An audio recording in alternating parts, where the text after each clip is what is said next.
평소에 간혹 눈치가 없다고 지적받는 경우가 종종 있으신가요? 아니면 평소에 내가 상대방의 눈치를 너무 많이 봐서 피곤하다고 느끼신 적이 있나요? 눈치는 우리가 배울 수 있는 가장 중요한 기술 중에 하나예요. 그리고 눈치 있고 센스 있는 것과 눈치를 너무 많이 보는 것은 분명히 달라요. 오늘은 눈치를 보는 게 아니라 센스 있게 눈치 기르는 법 3가지에 대해서 이야기해 보려고 합니다.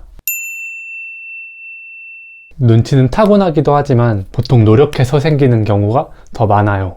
눈치를 기르기 위해서는 상대방의 입장으로 봐야 하는데 상대방의 입장으로 바라봐도 결국 자신이 알고 있는 만큼 파악할 수 있는 것 같아요.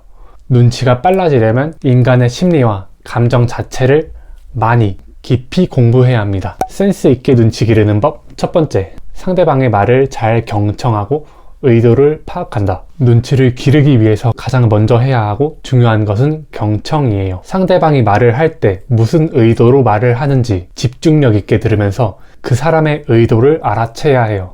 눈치 없는 사람이 경청이 잘 안 되는 이유는 말하는 기쁨이 듣는 기쁨보다 훨씬 더 크기 때문이에요. 사람은 자신에 대한 질문을 받거나 자신의 이야기를 할 때 마치 마약에 반응하는 것처럼 두뇌의 쾌락 중추가 활성화된다고 해요.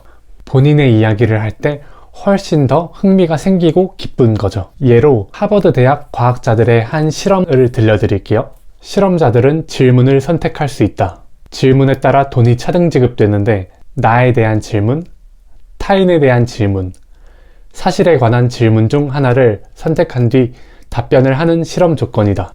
이때 나에 대한 질문을 선택하지 않아야 돈을 더 받을 수 있도록 실험을 설계했다. 그러나 참가자들은 평균적으로 17% 정도 더 낮은 금액을 받더라도 나에 관한 질문에 대해 말하는 것을 선택했다. 66%에서 69% 정도가 돈을 적게 받더라도 나의 이야기를 하는 것을 선택한 거예요. 그래서 상대방이 말을 할 때 내가 다음에 할 말을 미리 생각하고 있으니까 의도를 잘 파악하지 못하고 눈치가 없는 말이 나가는 거예요. 경청의 순서는 크게 3단계로 나뉘는데요. 첫 번째, 맞장구. 두 번째, 상대방의 말이 끝날 때까지 기다리기. 세 번째, 상대의 내용을 반복 요약입니다. 상대의 말을 끝까지 듣고 공감을 넣어 상대의 내용을 반복하는 거예요. 예를 들어, 너가 그런 식으로 말하는 게 아닌데 상사가 오해해서 속상했겠네. 상대가 먼저 무슨 말을 했는지 얘기를 안 해도 대충 어떤 대화를 했는지 아시겠죠? 눈치가 빠른 분들은 아셨을 거예요. 이런 식으로 말을 잘 경청하고 의도를 파악해서 말을 하면 상대방은 센스 있고 눈치 있다는 느낌을 받을 수 있어요. 센스 있게 눈치를 기르는 법 두 번째, 지난 경험을 활용해서 상황 판단 능력 기르기. 상황 판단 능력은 경험에 따라 달라져요. 흔히 사회초년생이나 갓 입대한 이등병이 눈치가 없다가 경력이나 시간이 흐르면서 점점 눈치가 생기는 경우를 많이 볼 수 있잖아요. 초반에 겪어본 경험이 부족해서 상황 판단에 어려움을 겪다가 점점 경력이 쌓여가면서 상황에 대한 경험이 수집되어 더 좋은 판단을 내리게 되는 거예요. 예를 들어 누군가의 감정을 파악하기 위해서는 우선 그 사람에 대한 평소의 표정, 말투, 행동 양식에 대한 정보가 수집되어야 해요. 그래야 이전 정보와의 비교를 통해 그 사람의 기분이 좋은지 나쁜지, 나쁘다면 무엇 때문에 기분이 나쁜지까지 판단할 수 있는 거죠. 평소에 흘러가는 일상을 그냥 흘려보내지 말고 잘 관찰하며 기억해 둔다면 나중에 그 상황과 비교를 하면서 무엇이 다른지 센스 있는 상황 판단을 할 수 있게 될 거예요. 마지막으로 센스 있게 눈치를 기르는 방법 3번째입니다. 남을 위한 배려심을 기르기. 눈치를 기르고자 한다면 상대방에 대한 배려심이 꼭 필요해요.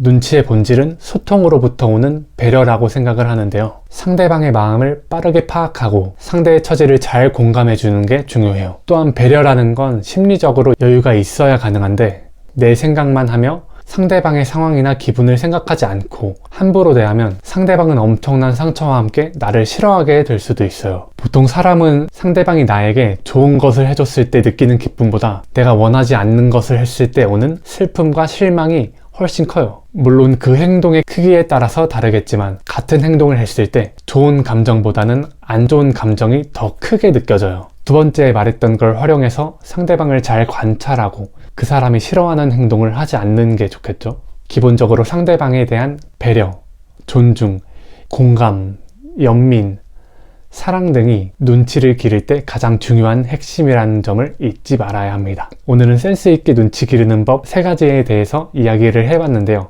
정리를 해보자면 첫 번째, 상대방의 말을 잘 경청하고 의도를 파악하기. 두 번째, 지난 경험을 활용해서 상황 판단 능력 기르기. 세 번째, 남을 위한 배려심을 기르기 였습니다. 눈치 빠른 것도 좋지만 너무 남을 의식하며 살다 보면 피곤해지고 스스로 자기를 괴롭히는 부분도 굉장히 많아져요.